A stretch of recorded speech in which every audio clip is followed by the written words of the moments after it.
अस्सलामुअलैकुम नाजरीन। आप गुमराह हो गए हैं महाराज, पंडित ने कहा। हाँ, राज्यपाल ने कहा, मैं गुमराह हो गया हूँ। क्या आपको याद नहीं रहा कि मैंने मथुरा में हरिकृष्ण के कदमों में बैठकर कहा था कि मेरे सामने देवियों देवताओं की बात न करो, इत्तेहाद पैदा करो और मिलकर महमूद का मुकाबला करो। मगर ऐसा ना हुआ, सब ने शिकस्त खाई। मैं आपको अपने मज़हब का करिश्मा दिखाऊंगा, पंडित ने कहा। मैंने करिश्मे देख लिए हैं। राज्यपाल ने कहा, मुझे ये बताओ कि मुसलमानों में वो कौन सी ताकत है कि इतनी दूर से आते हैं। उनकी फ़ौज थोड़ी होती है, उनको रसद नहीं मिल सकती, मगर वो हमें शिकस्त दे जाते हैं। आप मुझे जवाब नहीं दे सकते, मैं आपको बताता हूँ। आपको याद होगा कि एक बार एक मुसलमान जासूस को पकड़ लाए थे, आप भी मौजूद थे। हम उससे पूछते थे कि उसके और उसके साथी कहाँ कहाँ हैं, और ये भी कि महमूद का अब क्या इरादा है। आपको याद होगा कि उसने क्या जवाब दिया था।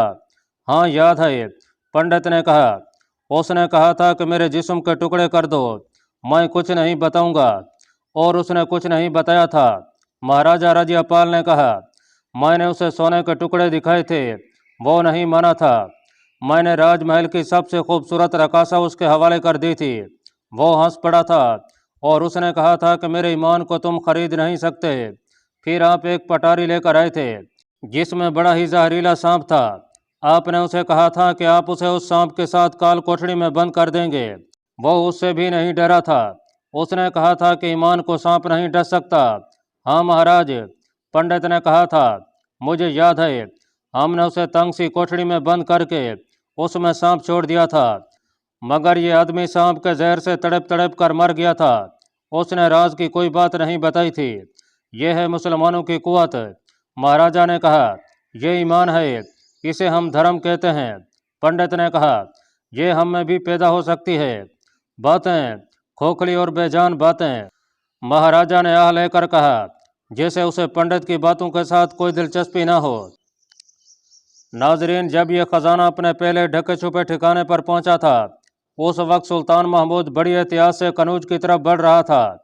उसे बताया गया था कि उसका असल और बड़ा ही खूनरेज मुकाबला कनूज में होगा।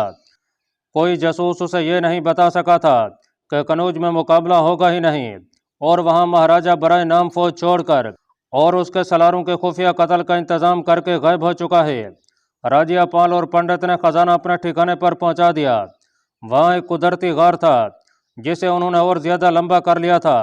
रात को जब इतने ज्यादा बख्श वहाँ पहुंचे तो मुहावजों में से सिर्फ 4-5 को इस एतमाद में लिया गया कि उनसे बख्श उतरवा कर गार में रखवाए जाएं। उससे अगली रात वहाँ जश्न मनाया गया। शराब का जखीरा साथ था, नाचने और गाने वालियाँ भी थीं, उनके सजिंदे भी थे। रात को मशलें जलाकर जंगल में मंगल बना दिया गया। महाराजा ने अपने मुहावजों को खूब ऐश कराई और उन्हें नकद इनाम भी दिए। अब उसकी जिंदगी और सलामती का दारोमदार इन्हीं चंद एक मुहावजों पर था। उन्हें वो बहुत बड़ी कीमत देकर भी खुश रखने की कोशिश कर रहा था। इस जश्न में दो अफराद नहीं थे, एक तो पंडित था और दूसरे उसकी रानी थी। महाराजा राज्यपाल दोनों की गैर हाजिरी को महसूस नहीं कर रहा था। पंडित अपने खेमे में इबादत में मसरूफ था। इबादत के बाद वो कोई मजहबी किताब पढ़ रहा था कि रानी खेमे में आई। वो बूढ़ी हो गई थी। राज्यपाल को उसके साथ इतनी सी दिलचस्पी रह गई थी कि वो उसके जवान और अपने जानशीन बेटे की माँ थी। वो पंडित के साथ बैठ गई। क्या आपने समझने की कोशिश की है कि महाराज क्या कर रहे हैं और उनके इरादे क्या हैं? पंडित ने रानी से पूछा। क्या ये मौका खुशियां मनाने और शराब पीने का है? मैं कुछ समझ नहीं सकी। रानी ने जवाब दिया, मेरी निगाहें अब अपने बेटे पर लगी हुई हैं। उसका मुस्तकबिल तरीक हो गया है। हमारे हाथ में हारी है जिसे हम कनौज की तरह अपनी राजधानी बना सकते हैं। कनौज हमें वापस नहीं मिल सकता। पंडित ने कहा, मैं महाराज के दिमाग पर काबू पाने की कोशिश करूंगा। मेरा हिसाब बता रहा है कि एक इंसान की कुर्बानी देनी पड़ेगी, एक लड़की का खून बहाना पड़ेगा। लड़की कहाँ से आएगी? मैंने देख ली है, पंडित ने कहा, वो नाचने वाली जो सबसे छोटी है। निंदिया, रानी ने कहा, आप जब चाहें उसे कुर्बानी के लिए ले जा सकते हैं। वो बहुत खूबसूरत और नौजवान भी है। कुर्बानी ऐसी ही लड़की की होनी चाहिए। हारी दरियाए गंगा से दूर एक कस्बा था जो कनौज से 3 दिनों की मुसाफत पर था। यह कनौज की रियासत में था। तमाम मौरखीन ने लिखा है कि महाराजा राज्यपाल ने हारी को अपना दारुल हुकूमत बना लिया था, जहां उसके अपने बेटे लक्ष्मण पाल को भेज दिया था। उसने हारी को कनौज के पैमाने का शहर बनाने के लिए तामीर शुरू करा दी थी। उसने अपनी फौज कनौज के मुहासरे से पहले ही हारी भेज दी थी, लेकिन जंगल में वो फैसला नहीं कर सका कि क्या करे। सुल्तान महमूद उस पर असेब की तरह गालिब आ गया था। एक मौरख सब्तुल जोजी ने यहाँ तक लिखा है कि महाराजा राज्यपाल दर पर्दा इस्लाम कबूल करने का इरादा कर चुका था। जंगल की एक रात थी। महाराजा को यहाँ 1.5-2 महीने गुजर चुके थे। पंडित अपने खेमे में इबादत में मसरूफ था। घटाओं की गरज सुनाई दी और हवा तेज हो गई। थोड़ी ही देर बाद बिजली चमकी और बड़ी जोर का धमाका हुआ। इसके बाद बिजली बार बार चमकने और कड़कने लगी।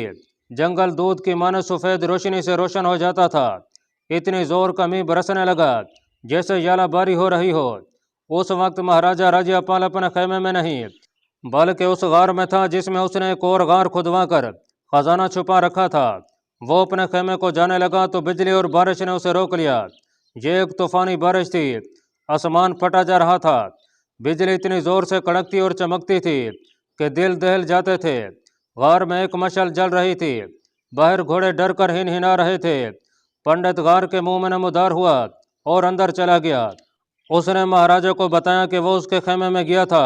वो उसे ना मिला तो इधर आ गया। उसे महाराजा के मुतालिक फिक्र पैदा हो गया था।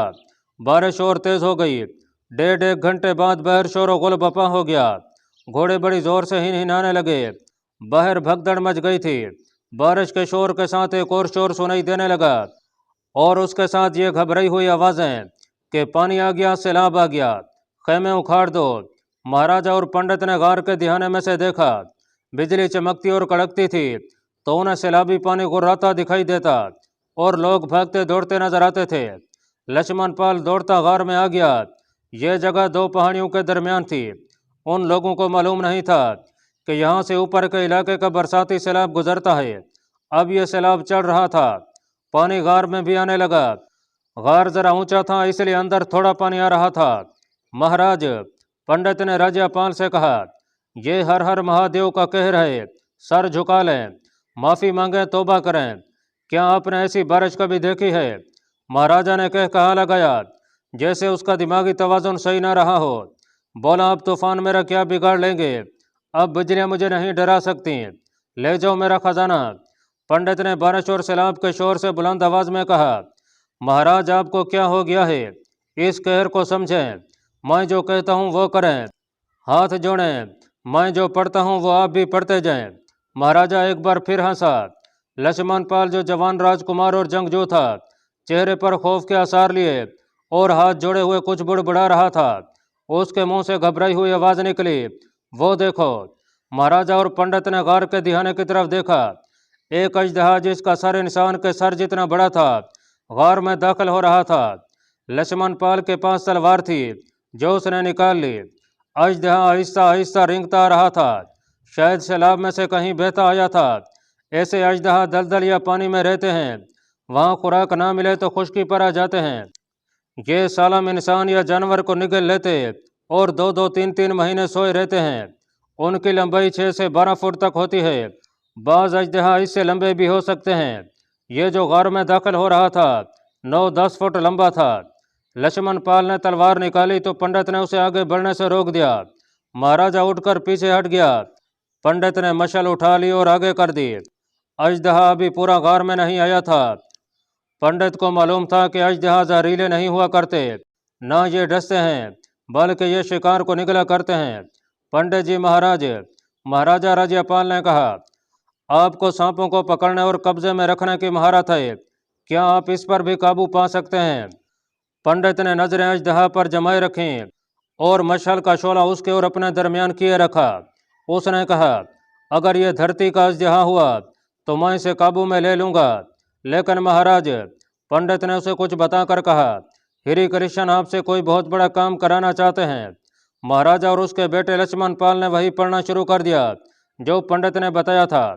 पंडित ने मशाल का डंडा पकड़े हुए शोला आगे कर रखा था, इसलिए अजदहा जो बहुत आहिस्ता आहिस्ता अंदर आ रहा था कुंडली मारने लगा और रुक कर इकट्ठा हो गया। वो सर को उठाता और इधर उधर देखता था। पंडित ने लक्ष्मण पाल से कहा, कि अंदर के गार में रस्सा होगा वो ले आओ। लक्ष्मण पाल ने तलाश करके रस्से का एक लंबा टुकड़ा पंडित के हाथ में दे दिया। पंडित ने मशल लक्ष्मण पाल को देकर कहा कि इसे अजदहा के आगे किए रखे।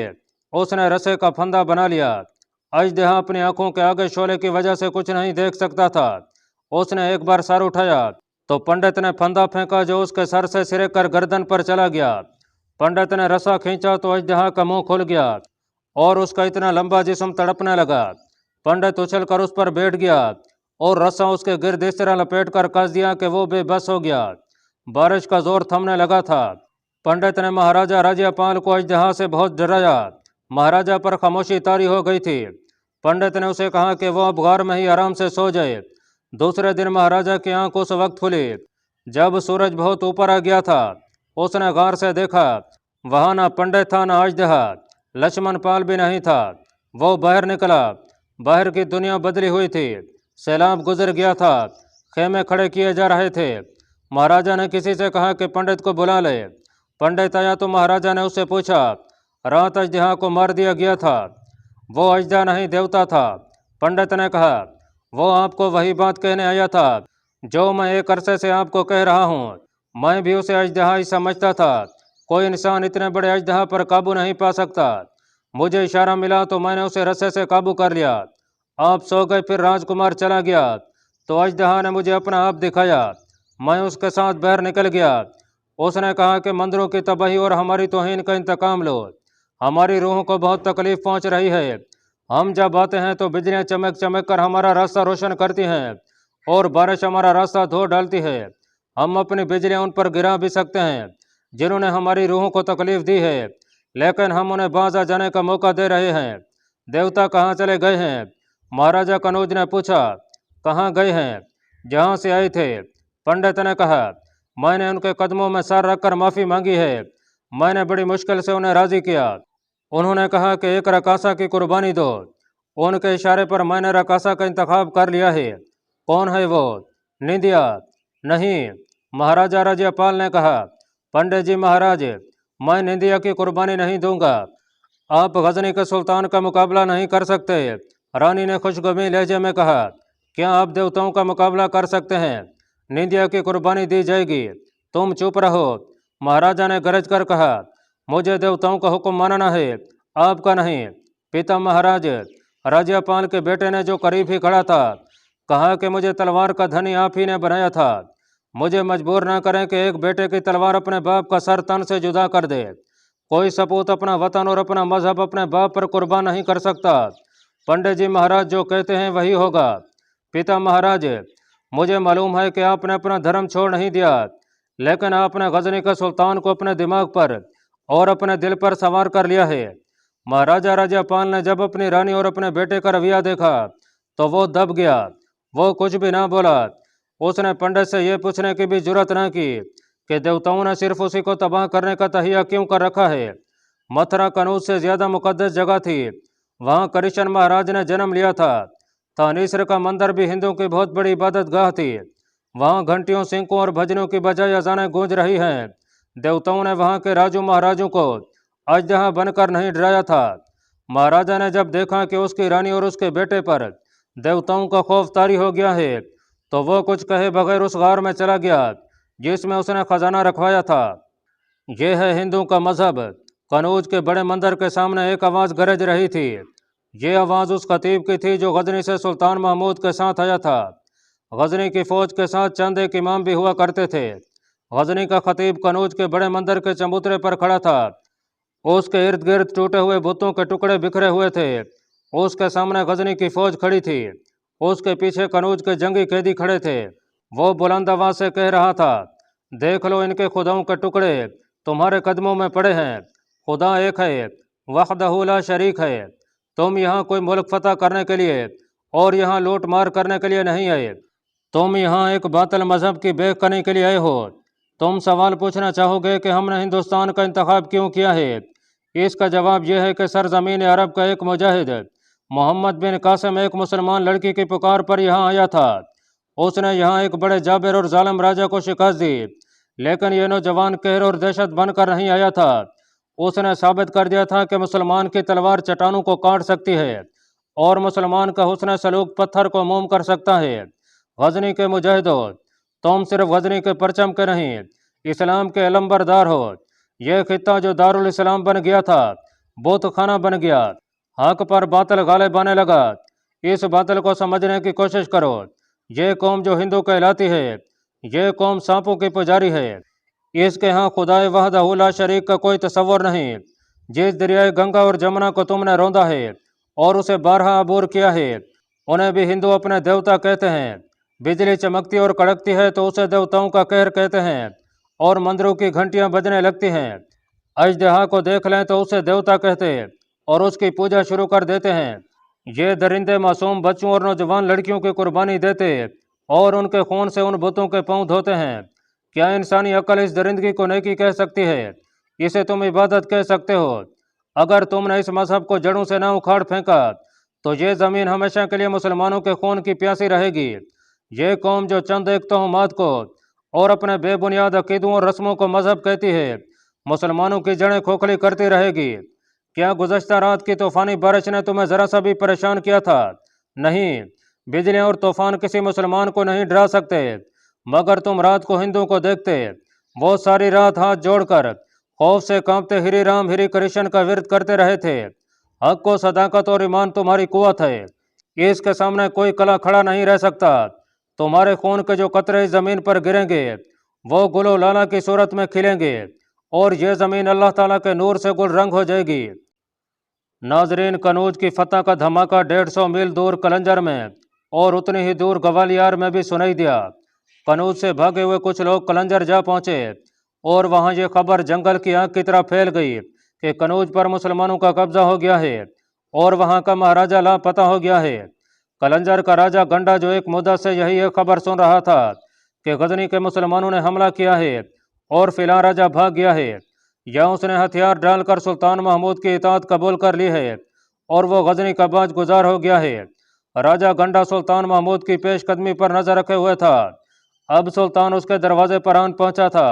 150 मील कोई फासला नहीं था। राजा गंडा ने उसी वक्त ग्वालियर को रवानगी का हुक्म दे दिया। वो जब ग्वालियर पहुंचा तो उसे पता चला कि राजा अर्जुन को कनौज के सकूत की इतला मिल चुकी है। वो परेशान भी था और भड़का हुआ भी, मगर वो ये तस्लीम करने के लिए तैयार नहीं था कि महाराजा कनौज भाग गया है। कलंजर और ग्वालियर के महाराजों ने मिलकर मुश्तरका मंसूबा बनाया कि सुल्तान महमूद पर जासूसों के जरिए नजर रखी जाए कि वो आगे बढ़ता है या कनौज में रहता है या वापस चला जाता है। अगर वो कनौज में रुकता है तो उस पर वहीं हमला किया जाए और इस हमले में लाहौर के राजा भीमपाल नडर की फौज को भी शामिल किया जाए।